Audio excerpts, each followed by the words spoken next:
Hey guys, Michael Conrad here, the Diligent Inspector. I've got some great information for you about, well, I guess you might say it's about respect. It's about scheduling, it's about agents, it's about real estate, but it's mostly about respect.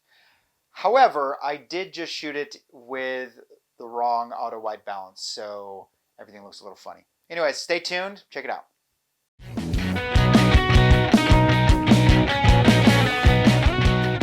Hey guys, Michael Conrad here, the Diligent Inspector. Wanted to touch base with you guys today. Kind of got a lot on my mind. I was thinking I wanted to talk with you about scheduling, about notifications to the realtor, to the client, the logistics of making sure that people show up on time or show up at all. We had the situation happen to us yesterday that was quite a snafu, and it quite simply just had to do with bad communication on the side of the realtor.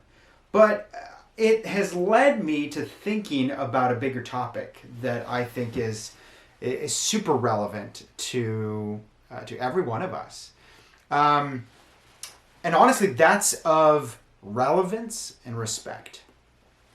What I mean is that the home inspection profession, simply by the fact that we are placed later in the transaction experience than other people, means that we sort of end up as beggars or as redheaded children, or oftentimes just thrown under the bus.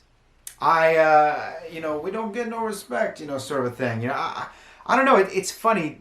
Home inspectors are not often thought well of to start out. People talk to me about, growing a business or building a business, and one of the things I think about for me is I've had to work every single day to prove that we provided value, that what we did was valuable and worth more than the other guy, whatever that looked like. And so, I think that we sometimes have a rough go at it. We have to work really hard to make sure that we're respected, that we're not looked down upon. I think sometimes agents, sort of look at us a little bit under their boot, that they get to dole out the work like dog treats, and all we can do is just beg at the table for scraps, and so this whole situation, again, started with a scheduling situation. So yesterday we had one of our inspectors go out to a brand new construction, a big multifamily property that's being built over just south of town. And there's a bunch of condos, single, story condos, flats adjacent. And then there's three sort of nice townhome style new construction all joined together in sort of the back rear part of the property. And so they tell us, okay, you got to go to this street, because the street name is different than where it's located on the corner here. So go back here, and then you're going to be inspecting Unit A. And so we write down A, we send out a confirmation email that we're going to so-and-so street, suite A.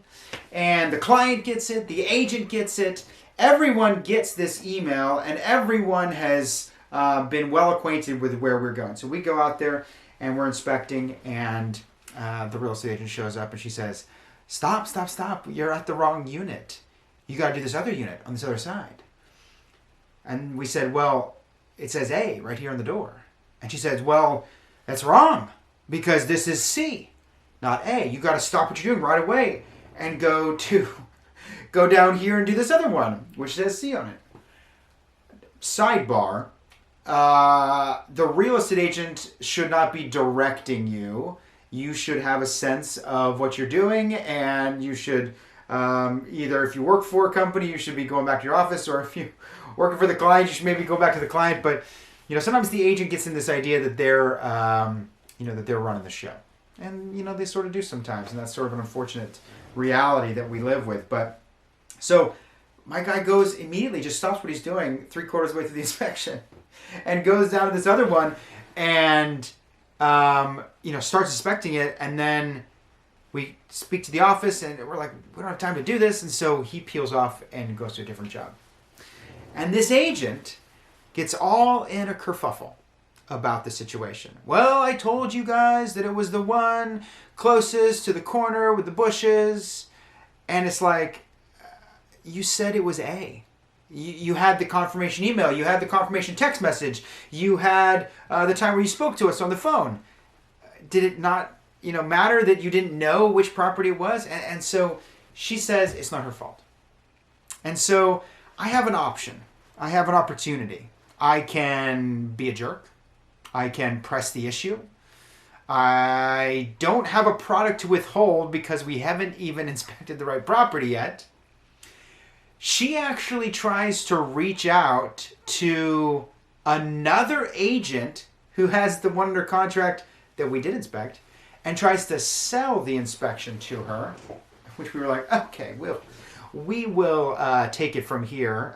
We actually ended up knowing that other agent. That really, most of all, I think, was the admission of guilt right there when she tried to scramble. But so she reschedules the correct unit, which is labeled C, but even though it's supposed to be A, for this upcoming Monday. And she says, it's your fault. You should have called if you had questions. So I spoke to her and I said, we didn't have questions. We went up there. It says A right on the outside of the building. The work order said A. We confirmed A. And so here we are. And so I tried to get her to see my point. I'm not sure she did. And I told her, I said, look, by the way, I probably should have mentioned, she is also the listing agent on this. So she's double dipping, buyer's agent, listing agent. So I say, the listing agent really should be mitigating this, full well knowing that she's the listing agent. She says, well, actually, I am the listing agent. You've walked right into my trap. I said, well, the listing agent's job is to mitigate these kinds of problems, to make sure that they are the builder's representative. And if the builder has done something wrong, then they need to be the one out there making sure that nobody else's time is wasted. I think that point was good, because she didn't say much after that. However, she was not going to move, and she was certainly not going to pay us for our time. So I told her, I said, look, I'll tell you what, I'll do you a solid, and I will reach out to this other agent who we know, and I will try to finagle a report to be sold to them so we can monetize the time that we've spent today. So I go out of my way to do this, and of course they've booked with somebody else who's cheaper, so now I've got to cut my rates just to not basically take a loss on the situation. And so that's what I did. I did what I had to do. I cut the rate. I made it sweet for the client, the new client, whoever that is, so that they would actually pick up this report that we wrote for the wrong person. And we're all set to go for Monday. So I guess all's well that ends well. However, there's a takeaway here for all of us, and that is about respect. Mutual respect, I hope, is what we all want to have for our fellow agents and our fellow other participants in the transaction. But funny thing, home inspectors don't always get that level of mutual respect. Certainly not from agents that maybe have been in the business for, a while. So one of the things I want to say to you all that are listening is you've got to have some respect for yourself. That's where it's got to start. You've got to start being able to hold the line in certain ways. Now, you don't have to be a dick about it. I mean, really, I want you to push back in the times that are right to push back and give in and be professional and take the high road in the times that you have to. We all have to do that. But we don't necessarily just need to jump when they say jump. Yes, we work for the clients, but yes, we work for the agents, whether we like it or not. They are participants in this. They work for us, we work for them. It's all a big mutual, we're all working together. But ultimately, I hope that you bring that sort of strong back to the situation so that you can bear these difficulties, so that you can, stand up for yourself when the moment is right. Because I think our industry for too long has sort of begged at the table for scraps. And we provide an incredibly valuable, super, super valuable service that clients need. And the world around real estate and technology is changing, and it's changing for home inspections too, but it's different for us. And I think that we are going to play an increasingly important role as clients seek more information for themselves, and all these things. So my hope and goal for you is that you will begin to just have that deep respect for yourself, and then in small ways make sure that you're encouraging the community around you to have that same respect for you. If you have a similar story or a similar situation, I'd love to hear your stuff. Hit the comments below. Find me on Facebook as The Diligent Inspector Michael Conrad, and hopefully we'll be back with you guys soon. I think I'm going to do a review of the FLIR C5, which is a slick little device that we'll take a look at next time around the block. So I hope you all are well. Until next time, I'm Michael Conrad, signing off.